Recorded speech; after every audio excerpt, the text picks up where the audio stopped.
Welcome back to the Tip of the Iceberg podcast, brought to you as always by Inside the Penguins, a proud affiliate of the Hockey News. Horwat, we've reached an unofficial halfway point of the season here with the All-Star break. We all know the halfway point was about 2 weeks ago when you hit the 41 game mark. But once you get to the All-Star break, that's when everybody starts looking around, starts to take stock of where everybody else is. Personally, in my head, because I haven't paid too much attention to the Western Conference, I still had the thought process that the LA Kings were one of the best teams in the league. Whew. They have struggled mightily. I believe it's 2-8-6 or something in their last 14 or 15 games.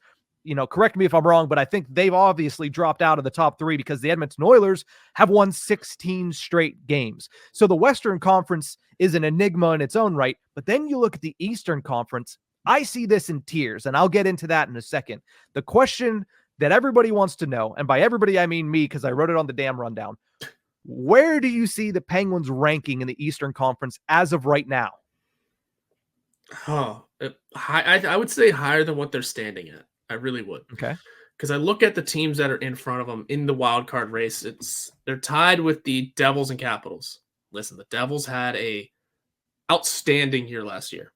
Mm-hmm. I was not a believer then, and I'm not saying I'm proving myself right here by saying that they're out of the playoffs at the moment. They could still absolutely show me up, but at the moment I'm in the right in saying they were a one-hit wonder that can absolutely come back next year and be the real deal for real this time, because I just saw their progression as a little quicker than it should have been. I thought right here, right now is where they were. Next year's gonna be a scary year for them.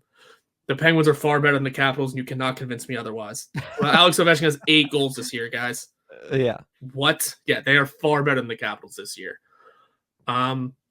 Buffalo and Montreal, like I said, they're a few points behind the Penguins, but obviously I'd say they're fodder that's not going to make it. Again, look for them next year. The Islanders are a point ahead. I don't know. They play such a weird style that they have 12 overtime losses. It's the only reason why they're the head of the Penguins right now, by the way. Yeah. And the Red Wings, I mean, they're 6 points up. Sorry. I don't know. I'd say the Penguins are better than the Red Wings, but I need to see them play each other one more time to really put that one through. The Flyers weren't supposed to be this good. And I mean, the Leafs, who knows what the hell is going on there? Yeah. Who knows? Everyone else, I can absolutely see why and how they're better than the Penguins at the moment, like the Hurricanes, the Lightning, the Panthers, the Bruins. I get it. The Leafs are just a question mark. I don't know if the Penguins are better. I mean, on paper, definitely not. But something weird going on in Toronto. So I would say that if it's broken down into tiers like you're saying, I don't know what your tiers look like, but I would say the Penguins are in that second tier, higher in that second tier too, that they are just get that power play rolling and we have a completely different story. Find a little bit more production from Erik Karlsson. We have a different story. Get a couple of more goals from the bottom six. Or how about Raquel and Smith? It's a completely different team. The Penguins could easily catch the Flyers.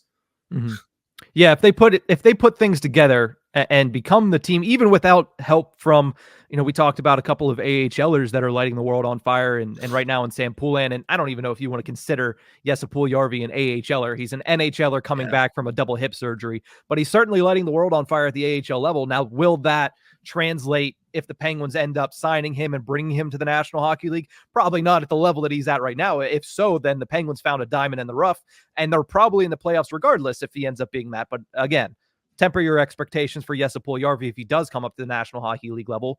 But right now, plain and simple, I put the Pittsburgh Penguins at 8th in the conference. If I'm power ranking the Eastern Conference, I have them at 8th. And I told you that the way I came to that was breaking things down into tiers. There is a surefire top tier of 4 teams, in my opinion.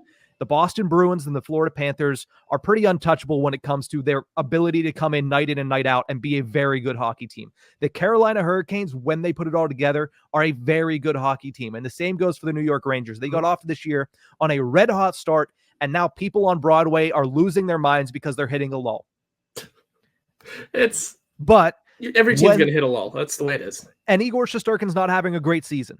So, all things considered, that is a team that at their best is a top tier team in the Eastern Conference. That's where I cut it off for the top tier. Yeah. I think there is a very small second tier where it's this team's better than the pack that's all fighting for a playoff spot, but they're not untouchable like the top 4, and that's the Tampa Bay Lightning. And I struggled. I almost put the Tampa Bay Lightning in this tier by themselves, and I have the Toronto Maple Leafs there. Yeah. Because I think if they find a modicum of goaltending, they're upper second tier, close to the top tier. But they just haven't had goaltending. They're relying on Martin Jones, for God's sake, right now. Yeah, there's I'm trying to write up my tiers as well a little bit as you speak. And first of all, I'm totally agreeing with you on those top 4 teams. Before I even get to tier 2, though, I have tier 1, Boston, Florida, New York, Carolina. Before I even get to tier 2, I just have 3 question marks. What exactly are these 2 teams? And that is Tampa Bay and Toronto. Yeah. Because on paper, Toronto should be far better than what they are. But goaltending and also slumps from certain people, not doing them well. Tampa Bay, you didn't have the goaltender. Vasilevsky. Yeah, thank you. Didn't have Vasilevsky to start the season. Okay. Well, your captain's also angry. But you also have, how is no one discussing the fact that Nikita Kucherov has 80-plus points already this season? Yeah, he's ridiculous. Hello? Yeah. And so does Nathan McKinnon, but that's a different story. Yeah. But yet you're not, at the top level. Don't know. So, what exactly is that team? Also, they really are just a couple points away from falling out of a playoff spot as well. And then, like I said, that's where I put the Penguins up, because I feel like they're better than every other team that we're about to discuss. Yeah, that's exactly where I put them as well. I put them at wait a minute. Let me see if I did my math there correctly. 4 + 2 is 6. Oh no, I have them at 7th in the Eastern Conference right now. I have them at the top of the 3rd tier. I think there is another delineation point there after Tampa and Toronto, and then you have the rest of the teams. Personally. And I think Pittsburgh leads the way there. And honestly, that might be why I put them in 8th. I have them kind of on even ground with the Detroit Red Wings, because that Red Wings team is intriguing. Yeah. Because they have a variety of experience. They have a variety of different types of players. That's an intriguing team. I'm not sure if they're a team that, with the Yzer plan in effect, I'm not sure this is the season that they push into a postseason. They're obviously hoping that they do, but I'm not exactly sure where to place them. But I 100% know the Penguins, in my eyes, based on what I've seen this season, are better than the Philadelphia Flyers, are better than the New Jersey Devils, are better than the Washington Capitals, and are better than the New York Islanders. And that's the rest of the teams that I have in tier 3. Everybody else is in the 4th tier and the bottom tier. Yeah. But I think the Penguins have a case for it, certainly against all those teams in the Metropolitan Division, especially when I've seen them go head-to-head. Yes, the Devils have the Penguins' number, but the Devils are a team that are struggling to stay healthy right now. Let's not forget Jack Hughes has missed a handful of games this season. That is absolutely massive for them. And I just feel like something seems off with that organization this year. Philadelphia is magic beans that is going to run out. And Washington, even though they went out to a 4-1 lead against the Penguins, they got absolutely shelled in the second and third period and are lucky they didn't lose that game.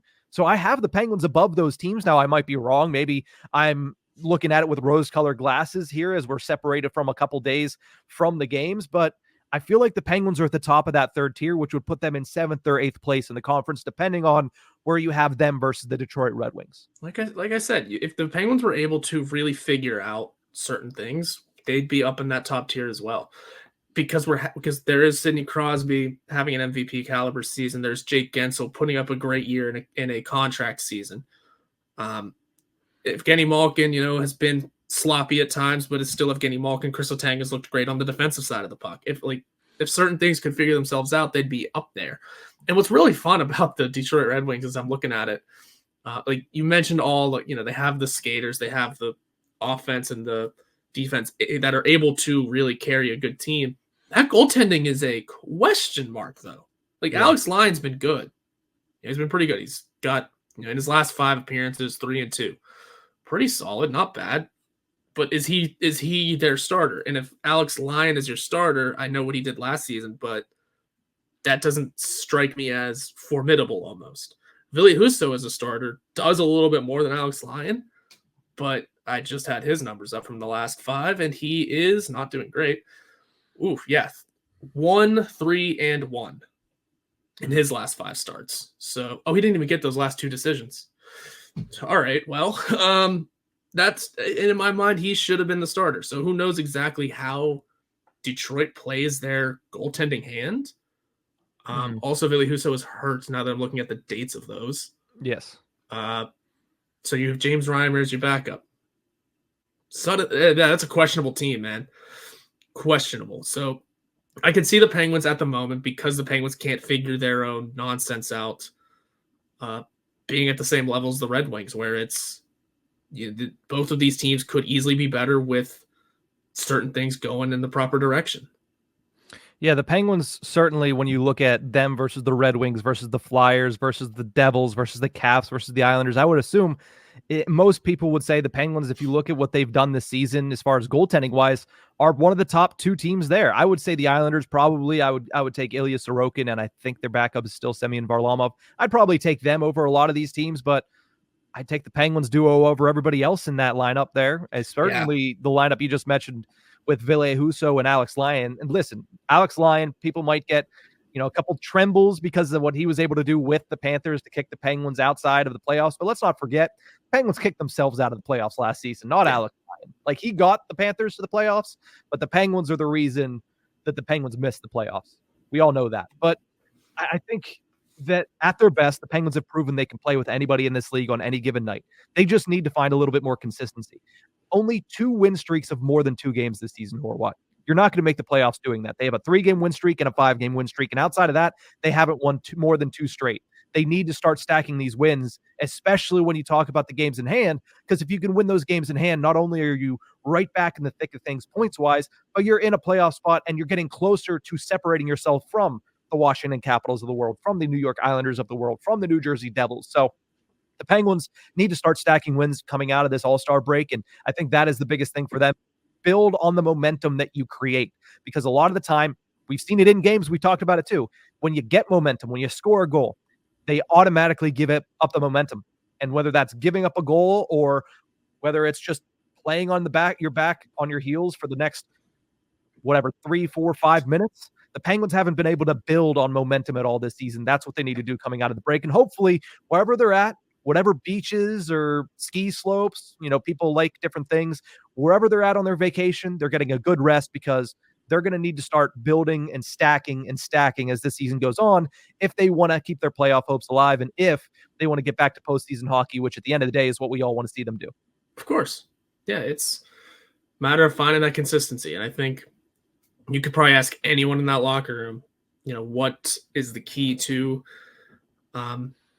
getting back to the certain level. Every single one of them is just going to say just finding consistency. Every single one of them. That's been the biggest issue. And we could discuss the power play all day. We could discuss goaltending all day, even though it's been pretty good, sloppy at times, but pretty solid.